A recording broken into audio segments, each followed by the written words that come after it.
Kana bitaw naman day kag lingkuranan para tambayanan. Unya dili na kayo ka mahago kay naitigabas, naapoy tigdukdok, dayon napagitig sukod.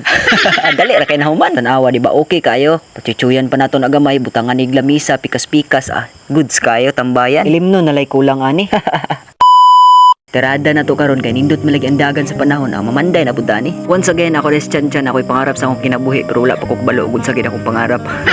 Diri guys akong himuan og bangko kay plaster man lagi kaayo. May nalampod po mga buta kong mga amigo mo ni diri naara po'y lingkuran ba. Tabi dayon gamay. Ug syempre dili po na malimtan sa atong amigo ang ilimnon. Kay mao man ni nagdala og gilas kalami kahubog. Ato na yung lingkod-lingkuran samtang nangapi, goods kayo. Samtang naman day pud ko ani napoy pinakagahi na ko kasisnat mo man nagdala gilas. Sa inaani mong kuyog dali ra ka human kay na may tigabas. Dayon na apag yutig dukdok. Ug maayo pagid kayo mo sukod tanawa. Oh. Diba pila? Pila na? Gis? Kahuman sa kong assistant, ako na punipuli. Kay gikapoy na magud akong assistant. Bitaw guys, daghan pa kay kong himuon ani i-update at amupuhon. Diri na lang sa pagkutaman. Salamat kasi yung paglantaw.